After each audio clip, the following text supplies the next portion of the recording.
Okay, Bismillah ar-Rahman ar-Rahim. Alhamdulillah, wassalatu wassalamu ala Sayyidina Muhammad Rasulillah wa ala alihi wa sahbihi wa man wala. As usual, we start by mentioning the name of Allah subhanahu wa ta'ala, praising Allah, and sending the best of peace and blessings to our Prophet Muhammad sallallahu alaihi wasallam and all the prophets and messengers of Allah. And tonight's discussion is going to be about patience or الصبر. And to open up the discussion, we have the new Sheikha, Sister K, inshallah, is going to give us a quick presentation to open up the discussion. Please go ahead.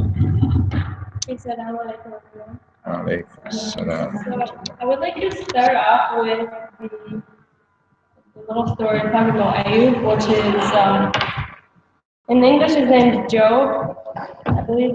That's how I do him, man. I didn't know him as Ayub. Anyway, do you guys know the story of Ayub? So I'm just gonna give a little small excerpt of it. So it was described in the Quran that Ayub was first withstood the pain of losing all of his wealth and possessions. Then he ended up losing all of his children when the roof of his house collapsed on all of them and they all died. And then finally, when things could have not gotten any worse, he began to suffer from a skin disease, which he had sores and other health problems at the time. So through all of this, Ayub remained patient and steadfast, and he recognized every event as an opportunity to humble himself and strengthen his faith. During all of this time, Ayub lost all of his friends and followers. The only one who stood by his side the whole time was his wife. And even through the many years, it was hard on her as well. But she was still humble and faithful, but she still began to have the doubts of all the problems that were happening. So Ayub remained firm in his faith and thankful for the blessings that he had, and in the end, Allah rewarded him for his patience by restoring his health, returning his wealth, and blessing him with a peaceful good family. He doubled the kids that he lost. And when he lost that disease that he had, I think it was for 18 years, is that right? Yeah. He went into like a water bath. I think there was sulfur maybe in the water, and he lost his skin. There's just a brief story in the Quran about Ayub, and this is a verse from Al-Anbiya. Did I say that right? Al-Anbiya. Al-Anbiya. All the prophets. And it says, and remember Ayub, when he cried out to his sustainer, affliction has befallen me, but you are the most merciful of the merciful. Whereupon we responded to him and removed all of the affliction from which we had suffered. And we gave him new offspring, doubling their number as an act of grace from us, and as a reminder to all who worship us. So as you sit and reflect on this, of maybe there's a time that happened to you, just keep that in mind. So Allah, in the end, in Surah Al-Baqarah, He said, we will test you with a certain amount of fear and hunger and loss of wealth and life and fruits of your toil. But give good news to the steadfast, those who when disaster strikes them say, we belong to Allah, to Him we will return.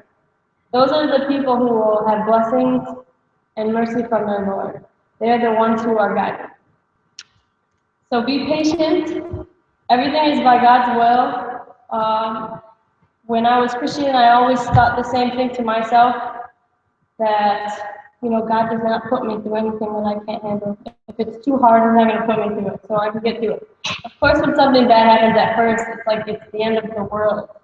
But then eventually, when something really, really bad happens, and especially to me, eventually I'm like, okay, God wanted it this way. I'll get through it. So there's a verse in Quran that's also similar to the one I used to think of from the Bible. Allah does not charge a soul except with that within its capacity. It will have the consequence of what good it has gained, and it will bear the consequence of what evil it has earned. Our Lord, do not impose blame upon us, as we have forgotten our mistakes. Our Lord, and lay upon us a burden like that which you laid upon those before us.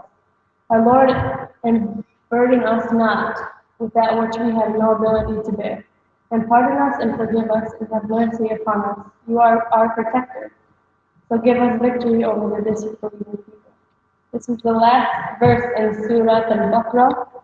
So just this verse in itself, I know Surah Al-Baqarah is very long. So when it's like this verse is a blessing, subhanAllah, because it takes forever to get through this surah. But when you get to it, then God gave you this beautiful verse at the end to, tell you that I can help you get through anything. You just have patience, and I won't put you through anything you can't handle. So I'm just gonna use one of my examples from my life, and then I want you guys to discuss something. So some days I really feel like everything's wrong. Just 2 weeks ago, my uncle and he went to the hospital. The same night, my cousin posted really bad things about me on the internet, threatening me of being a terrorist and telling me to take off my scarf, asking me what side of the border I'm from. Which I'm used to my family posting stuff like that because I'm a convert, and they really don't like me sometimes. It was a really hard day for me. I felt that, I had no one. Yes, and it was hard, and I was like, oh no, why am I struggling so bad with this? Like, I pray 5 times a day, I try to do as much as I can, even I pray sunnah. And then I just realized that it's a test. That night I cried. But then in the end, I realized that this is exactly what God wanted. I was the one who was lucky enough, subhanAllah, for Islam to be given to me. So usually when I go through bad things, when I'm feeling really impatient, and I do this thing where then I realize eventually that there's somebody out there who has it way worse than I have, and I'm sharing it. So it humbles me. When bad things happen, like I get very impatient, but then it just makes me to be so humble because I realize that I know I had a bad day, but I'm sure somebody had it worse than me. So that is what I have to say. So. And another dimension to that, it makes you appreciate what good days are like. Because if you don't have bad days, you don't appreciate when it's good. Sometimes when it's all good, when something is consistent, you take it for granted, you don't appreciate it. I was talking to the little kids today in the school, and I really, when I'm talking to them, I'm speaking up my mind, is like a lot of things in our life, we take them for granted. And many of these things we do not really appreciate until we probably lose, or they are not as available as. I was just talking to them about moms and dads, and how many times you complain. All of that was, sparked because of one of the kids was talking about his mom being kind of harsh to him sometimes. But, this is the same mom that's, many other people around the world, they would just love to have a mom or to be able to say this word because they're orphans. They're not far from here. It could be your neighbors down the street. They don't have, just think about it. I was telling them, think about that. You could be, may Allah preserve all our moms and everything, but imagine you are in the place of that person. You wake up in the morning, you take care for granted. Or that, she's gonna, talking to the little ones, she's gonna wake you up from waking you up, preparing the breakfast for you, helping you getting ready for the school, taking you to the school, back from the school, getting the food ready for you, cooking for you. All of that is not going to be there. And just you being able to call her mom is not going to be there. When you see everybody else is, having a mom or playing with mom. So, going through, back to your topic, going through things in life makes us appreciate the other good days and the other good times, and makes us really appreciate life better and look at life from, a wider scope perspective. And that's maybe what Allah subhanahu wa ta'ala, some of the many things that Allah is trying to teach us through fasting on Ramadan, for example. When but close to the time of Maghrib, some days you feel like you're really hungry and busy, and when you remember that this is the case of so many people who have to either walk miles and miles to get the water because they don't have water. Let's talk to them also about this. We take it for granted. Water, it's here, and we waste it and we play with it. But in so many places in the world, they don't have this water. So they don't have enough food. They don't have what we have right here. So we have to be, but bottom line, Allah is going to test everybody with good and with bad. وَلَنَبْلُوَنَّكُمْ وَنَبْلُوكُمْ بِالشَّرِّ وَالْخَيْرِ. We test you with good and with bad. Whatever, from our perspective, good or bad, with the thick and thin. All of it is tested from Allah subhanahu wa ta'ala. And patience, the way I look at it, please feel free to share any ideas. The way I look at it is like an exercise for your muscles of faith this time. You know, it's a test for your faith, and if your faith stands that test, it comes out of that test stronger, like the muscle. You know, you have to put it into some kind of harsh times. You know, it's suffering. The muscle is suffering when you are exercising. If you are in the gym or walking or something, you have to put the muscles into, you know, some work, and they have to suffer. In the process of that, sometimes you get those who play hard, they might get a tear somewhere or they might get some pain. But actually, this is the good pain because the muscle is growing or the muscle is. And sabr, in the hadith, and Nabi Sallallahu Alaihi Wasallam described as sabr diya, which is going to give you some kind of light. He said, Salatu nur, salah is like light. والصبر ضياء, amongst what he said, patience is light. But nur and diya, as we know in Arabic we have so many derivatives that gives the same meaning. Nur is different from diya, and I think we said that here before. Diya is the kind of light that has radiation in it, like the diya al-shams. Shams al-walladhi ja'ala ash-shamsa diya'an. It is him, Allah, who made sun as light. But he used the word diya, radiation. It's light with some heat in it. So sabr is light. It's gonna lighten your way. It's gonna make you see life better. But the kind of radiation with it, the kind of heat that comes with it, that's because of it, Allah called it diya. And the reward for it, if we take whatever test that's coming to us, and we know it's from Allah, like Ayyub alayhi salam. I like the story of Sayyidina Ayyub alayhi salam. Like actually all other prophets, they were tested in a way or another. A prophet would be tested in his wife, his closest person to him. She would reject him and she would call him names. A prophet is tested in his son. A prophet is tested in his health, his money, his best friends, his family members. They have been through a lot of tests in life, and then they manage to get through. And in all of these cases, they rise up better. Like Ayyub alayhi salam, the clearest form, he's actually an example in Arabic for sabr. They call it sabr Ayyub, the patience of Ayyub alayhi salam. This is like a maximum there. He's so patient, like the patience of Ayyub alayhi salam. He lost everything, literally everything. But then, because he was patient, and finally he said, رَبِّ إِنِّي مَسَّنِيَ الشَّيْطَانُ بِنُصْبٍ وَعَذَابٍ. Oh my Lord, all I can say is shaitan is now getting to the sensitive area of, like literally, the literal meaning, shaitan is almost touch me with a lot of hardship and a lot of punishment. And the meaning of that is he's getting to me in there and he's trying to get into my faith. Why is it taking too long? Why your God is not taking care of you? And that, because of that, he said, I'm now worried. That's why I'm making worried about my faith. If it's about my body, about my money, I don't really care. And he was going for years. But when it come, when it come to his faith, he was kind of, yeah, it's too long. And he thought that his faith is something is gonna happen to it. This is the minute he raised his hand to Allah subhanahu wa ta'ala, and then Allah gave him the way out of it, out of that, very simple, through that special water that he had to dip himself into, and he was just وَآتَيْنَاهُ أَهْلَهُ. Allah said, we have given him all of his family back, وَمِثْلَهُمْ مَعَهُمْ, and double the number of that. Like he got that many children, Allah gave him double of that because he'd been through that. If you look at nations, even nations, big nations, they have to go through things. America is an example. It's not one of the best countries in the world, just it came like that. No, you have to go through wars and civil wars and still going through things. But if you go back a little bit, it didn't come easy like that. You have to go through a lot of things. Actually, even us, think about the process of birth of a human being. It's not easy.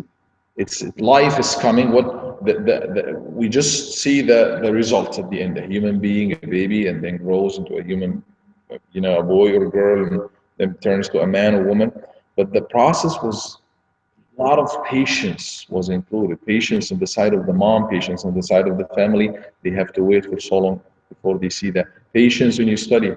And I take this chance to congratulate Sister Yasmin. I saw, mashallah, the beautiful ceremony in there. Patience, 2012 when you got there, right? So it takes some years, just to go there and study day and night and do stuff and patience year after year after year. Then you graduate, right? You're learning something. It looks hard in the beginning, but then patience.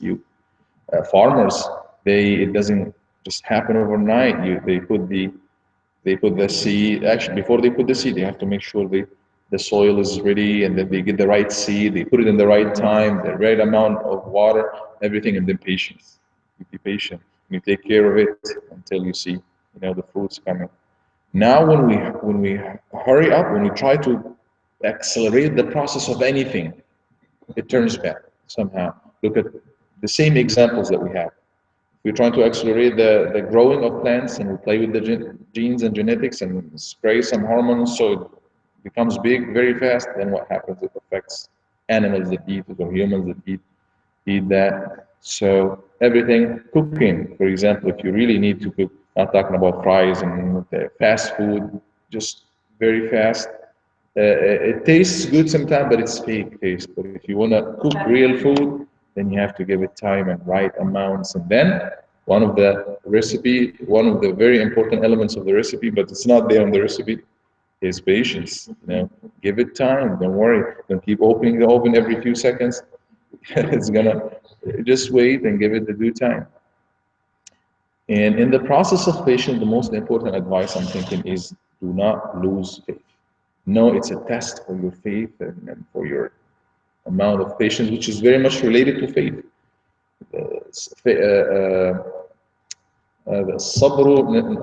الصوم نصف الصبر. Fasting is half of patience. Fasting is half of patience, and patience is half of faith. Half of faith is patience, because Allah is telling you to do good things and stay away from bad things. So to do the good things, you have to be patient in the sense of steadfastness, remain steadfast on doing the good thing. It's not just one thing. You do it, fill out this form, I filled it out, I'm done. No, it's a lifelong, being steadfast, and it involves ups and downs, and curve goes up and goes down. That means patience to stay within the green area. And stay away from the bad things, it means patience, especially with a lot of attractions, being them, friends around you, lifestyle, and things pulling you this way. It means patience to stay where you are on the right track, doing what you're supposed to do. Have anything to share? Yes.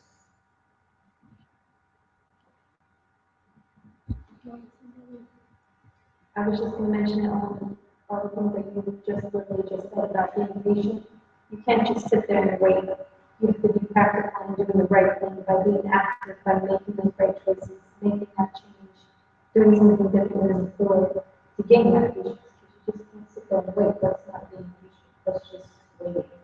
There's a difference in waiting and being patient. Do not let usually patience is going to happen when you are faced with some challenge somehow.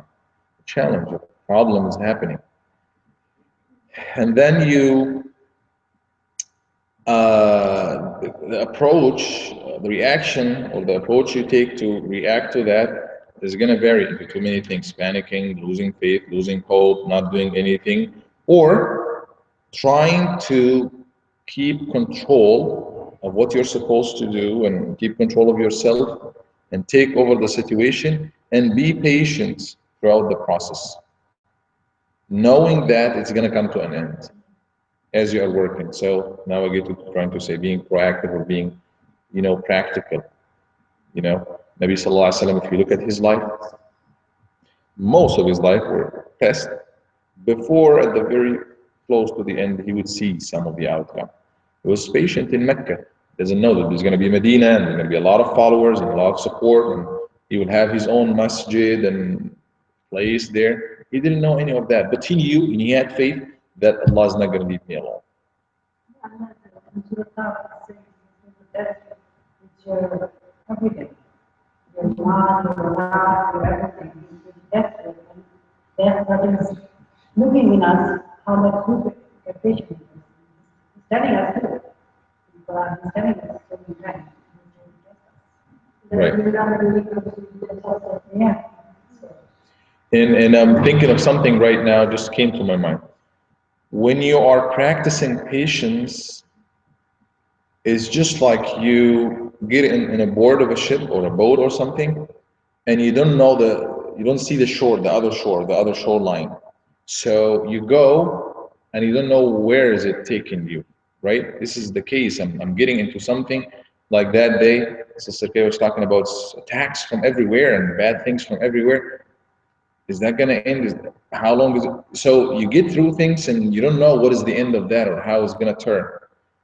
When you practice patience there, then not really knowing the good results that are coming, you have faith. There is some good end of that. So you're kind of keeping yourself under control somehow and keeping your faith and patience with no limit, no limit known to you. When is this going to come to an end? Just as it wasn't for Prophet Ayub or any other prophet, they didn't know when. We look back at it and we know where will it happen, what is the second phase of it. We know it because it's history for us. But for them, they didn't know. And for me and you, when we are getting through something, we don't know when is it going to end or is it going to get worse. And that because probably Allah Alam, because of that, Allah said, إِنَّمَا يُوَفَّى الصَّابِرُونَ أَجْرَهُمْ بِغَيْرِ حِسَابٍ. The patient, those who are patient, they will be given the reward with no limit. No limit. Allah doesn't give them, like He usually say, you pray, you take that. Or hasana, that you do one hasana, you take 10. So usually it's known. But for patience, no limit. Why? Because pray. I know it's 4 rakah. I know when I'm going to begin, when I'm going to end. I have pretty much control over that. Fasting. It has a lot of patience, but it's 30 days or 29 days. But when you are patient, getting through something, you don't know. Is it going to be forever? But you keeping your faith and you keeping your patience no matter what, regardless, then Allah subhanahu wa ta'ala, maybe because of that, He gives you unlimited reward. That only Him would know about that. And we need patience a lot in the face of what we're seeing. I know what she was talking about because many times you see, people can get to you not only as they used to in the past, your friends, people in the street, colleagues. No, now online. Some random person somewhere can just send you a message before you sleep and you read it. And he's attacking you really hard. Why? Do you even know me? Why do you assume that my attention is like that or this is like that? We receive these. People will judge you. So that happens. That happens. Hatred or ignorance. You see? So what does he? She made a choice for herself. She feels that is better for me. We are in a free country, free speech, 21st century. Why do my choices bother you? She's having patience with him, because in the end, they will see that she's doing the best. I just think like on the day of Judgment Day, or during this time, when I see my family and Jesus is coming back and He's walking on the earth and He's going to say that the right way was Islam. What are my family going to do that day? Are they going to come hug me and say, I'm sorry? I expect nothing. I just wish that they would find the way. Recognize that you're covering instead of being provocative or sexy. Like, which way would you much rather have your daughter? Regardless, I'm glad to know that my daughter is not risque with a lot of these women, She's conservative, she's covering herself, she's modest. My family's not the most happy that I'm Muslim or Hajj, I can say that much. Yeah, it's actually usually that was the case with all people who made these choices. Times of prophets, they called people to the right way. Some accept their call, and usually their families turn against them. Why? It's not because it looks like the way they look or what they talk, but it's mainly because of them following system different from their system. Why do you, is that kind of dictatorship or egoism or what? Why do we assume that we are the best? It could be something else. Actually, Islam itself, even though it is the truth for sure, Allah is calling us to verify our faith in Him. Always try to prove it by looking at the creation. And he said, he was talking in Surah An-Naml, the ants, and he was talking about so many examples. Like, look at the trees and rivers and how water and how Allah made all of that happen. أَإِلَهٌ مَعَ اللَّهِ. Do you think there are gods with Allah? So he's kind of challenging us to try to prove that there is God with Allah. And he's even putting it into logic. لو كان فيهما آلهة إلا الله لفسدتا. If there are any other gods with Allah beside Allah, you see the skies and earth, you see corruption, you see inconsistency, but that's not there. Because if this is the case, maybe one, God means wealth, He has wealth. Imagine Europe in the Middle Ages where each king, they were fighting and I have this, you have this, I have this area. So maybe one God would say, I want it to be day right now. The other God, just because of opposing, would say, no, I'd like it to be a night now. And what will end up happening? Chaos. Is it day or night? Maybe it's changing. They wouldn't see any of that happening. See everything following a certain system. That refers or denotes that only one is controlling that. Unity of source of all of that. Another verse that I would refer to is the first thing the people of Jannah, people of heaven, will do when they go to Jannah. They will be received by angels at the door of Jannah, right at the door of Jannah. And they will say, Salamun alaykum bima sabartum. Peace be unto you because of how much patience you got, how much sabr. Because you're patient. You're patient in the face of all of these things. You're patient to take what Allah is telling you and go by it. System for life, what to eat, what not to eat, be good. Being good is not easy. It is fitrah. It is, fitrah, or the way to go with the way Allah created us. But in times, in the way Allah created life and set up life, it's not easy. Actually, the easiest way is to do like everybody else.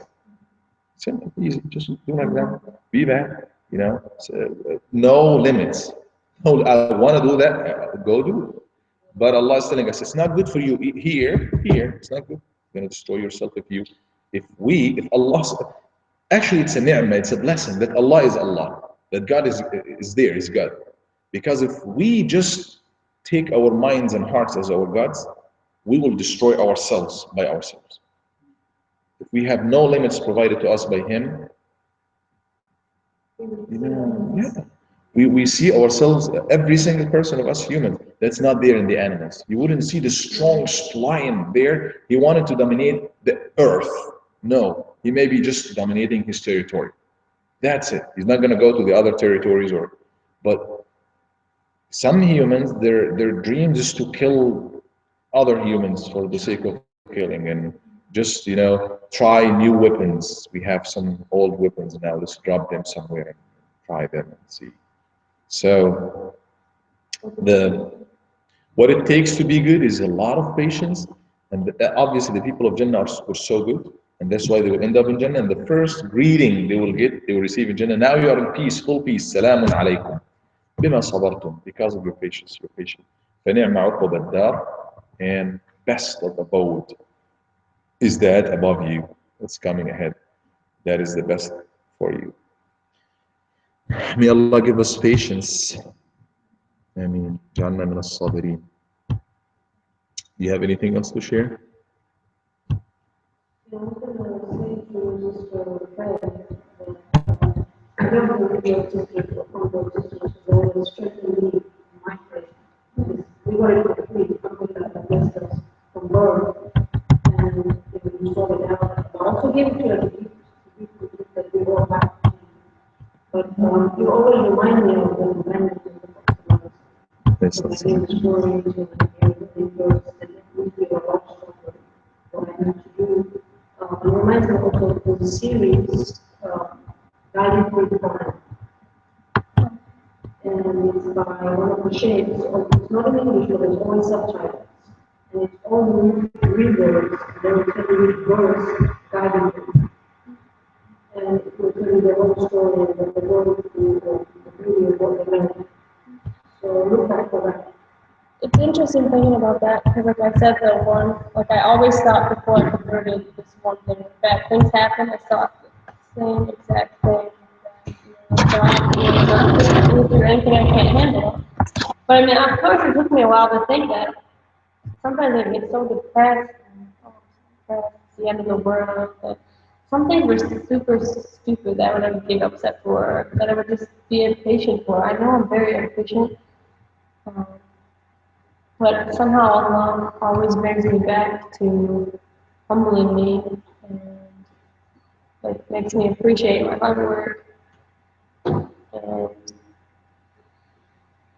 it just, subhanAllah, it was great to see that there is like the same verse in the Quran too. But not only was it the same verse, but it was more detailed. It was even better than Quran. Everything that I see in Quran is better than it was in the Shia. Okay, so I really like this what Sister Farida said is yes, we people who are born Muslims, we don't have this, but that was the case of all the companions and all the Prophet. They came the same way that our reverts, brothers and sisters, they've been through. The Islam for them is a choice that they make.